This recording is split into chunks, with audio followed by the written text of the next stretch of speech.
3, 2, 1, action. Nah, itu cerita Tina. Nah, ada juga. Gue tuh nggak bisa bayangin, karena pada saat itu semua orang melihat, semua orang merasakan, dan semua orang istilahnya tahu, tapi ya dibawa enjoy gitu. Gue cuma membayangkan satu hal di benak gue setelah sekian jarak jauh tempuhnya Hilma dengan kita, itu kan jauh banget tuh. Gue cuma mikir satu, ini anak mudah-mudahan selamat, gak sampai nyasar. Ini anak mudah-mudahan gak sampai aneh-aneh, karena bener-bener dalam pikiran gue boro-boro summit, boro-boro muncak, boro-boro apa, hanya memikirkan satu sama lain. Boleh terbilang gue ego pada saat itu karena mungkin terlalu cepat, gak nunggu. Karena gimana ya, jatuhnya tuh baju udah basah banget. Kalau misalkan gue diem, gue yang bakalan jadi sesuatu gitu. Dan sekarang kita panggil Bu Mima. Selamat malam. Gimana Bu Mima, sehat? Udah baik-baik aja? Alhamdulillah. Bu Mima luar biasa ya, carry-nya aja bisa mencapai 10 kilo dia bawa sendiri. Gua Lebih sayang. lebih ya. Dan gue cuma berpikir gini, gila, anjrit, gue aja pengalaman experience horornya tuh bener-bener kayak anjir, terbuka banget. Ini kayak dunia, antara dunia lain dan dunia nyata tuh kayak lagi berdampingan, kayak aduh, kayak gue lagi banyak punten-punten nih gitu.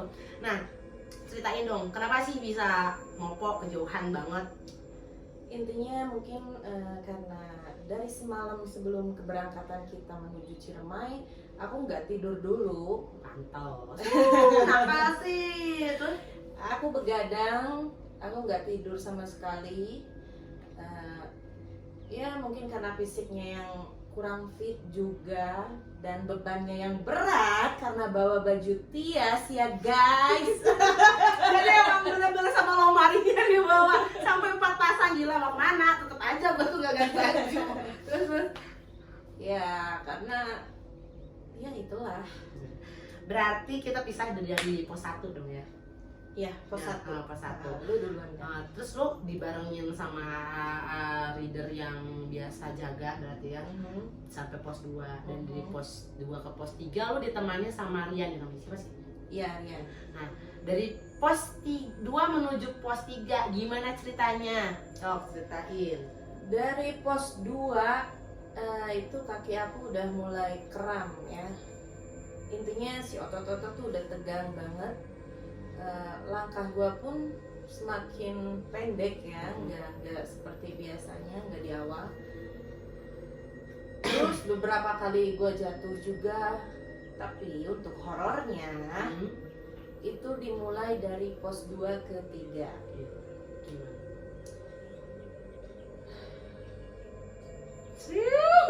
Gue sampai takut. Di pertengahan dari pos 2 pertengahan mau ke pos 3 Jam? gua nggak lihat jam karena di situ hujannya lumayan besar, baju udah basah, nggak mungkin juga buat ngeluarin HP kan ya. Nah, mulai ada yang bisik-bisik dari samping kiri dan kanan, kayak gini tuh suaranya. Gue apalagi terus. Di situ gue udah mulai ketakutan, tapi ya gue coba dengan segala cara. Berarti nggak ada teman pendaki lain dong? Gak ada, kita cuma berdua aja sama Rian. Rian pun memang udah lelah banget, dia kedinginan. Kita maksain buat ke pos 3. Dan sesampainya di pos 3 kita mutusin untuk camp di situ aja. Kita nggak mau lanjut ke pos 4 dikarenakan ya hujan yang sangat-sangat besar ya. Gak mungkin juga kan, apalagi treknya licin. Gue udah beberapa kali jatuh dan ya kita terdampar di situ. Itu yang paling gue bertanya-tanya, karena demi apapun perjalanan kita jadi bukannya summit, lu yang gue pikirin gitu. Dan gak bisa bayangin gini, itu kan pos 3 dilarang banget buat kan coy, selain bagasnya yang banyak, jalur bagasnya banyak, katanya udah nggak boleh lah gitu. Gimana tuh? Ya kan buat maksain juga nggak mungkin. masa kita buka jalur tengah, buka tenda di tengah jalur kan. Yes, betul sekali. Pada malam hari kita tuh udah ya dari jam 6 sore kita udah ngedirin tenda, kita diem, ganti baju segala macem, kita mau masak pun kompornya nggak bener. Gua kira lu aman perut di situ, karena semuanya Ada, udah dulu. sayang. Terus. Sampai jam 8 kita tidur, nggak tidur juga sih, emang susah tidur keadaannya lagi gitu kan. Hujan nggak berhenti sampai tengah malam. Pas jam 11 ya si Bagas tuh mulai dateng tuh. Sama di atas kita juga. Iya, jam 11 si Bagas dateng. Dan di situ gue takut banget, sangat takut. Apalagi ditambah tendanya yang nggak ada pintunya. Gila, sehoror itu dong ketika kita takut di malam Jumat. Pintunya nggak ada, serius. Jadi tenda gua tuh nggak ada pintunya. Jadi gimana ya? Jadi si resletingnya itu tuh rusak, jadi nggak bisa ditutup. Terpaksa Jadi, dong dengan terpaksa lu melihat semuanya. yes, betul. Apa pertamanya gimana tuh? Ya semakin kesini kok aku tuh ngomong sama Rian, ini malam kok terasa lama banget ya ke pagi tuh. Kenapa ya? Jadi dari jam ke jam tuh ngerasa nggak Sangat normal. lama. Nggak normal, lama gimana? Maybe ya mungkin lu juga masuk ke dunia itu. Atau Jangan mungkin dong. nggak masuk sih, lebih kayak dunia itu lagi terbuka mungkin. Terus apa gitu? Dari situ lu mungkin ngedengar hal aneh atau melihat aneh. Yang anehnya di situ tuh kayak ada suara air terjun ya. Kalian tahu kan air terjun tuh kayak gimana? Pos 3 kan nggak ada air, coy. Iya, maka dari itu kok di sini ada air terjun ya? Gue bingung. Jadi gede banget suara air Gede, terjun. sangat gede. Dan kalian ngecek keluar juga. Ya mana ada mau keluar kalau kayak gitu. Hujan Gua juga. mau kencing juga ditahan anjir. Mana lebih serem ya. Terus ketika lo dengar air yang kayak air terjun itu keadaannya dalam hujan kah, enggak kah gitu? Udah reda juga. Jadi kan gini, hujan tuh ya, hujan sampai tengah malam, terus ada redanya sebentar, hujan lagi. Nah pas reda itu Suara air mengalir seperti air terjun. Tapi nggak ada yang sampai terwujud terlihatnya. kalau sosok sih Rian lihat katanya, tapi kalau aku enggak, cuman kayak bayangan-bayangan doang. Pas tengah malam inget ya, jam 1 Apa itu? Apa? suara langkah kayak ya rame, ada rame, ada suara langkah Berarti yang semua sama.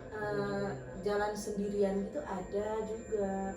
Jadi lu ngedenger suara-suara rame banyak orang. Iya, Padahal kita nggak ada lagi yang naik kan. Ya, ada. 11 orang di gunung itu di gila. pos 3 itu cuman gua aja sama Rian Berdua. berdua. Dan bayangin gue masih mending ada 12 orang di pos 5, mereka cuman berdua. Banyak hal aneh sebenarnya. Terus ya ada Miski juga. Miski, dalam artian Miska itu bergelantungan. oh iya, apa mungkin yang udah pada tahu jalur Akui di pos 3 tuh kan pohon-pohonnya rindangnya deket banget ya.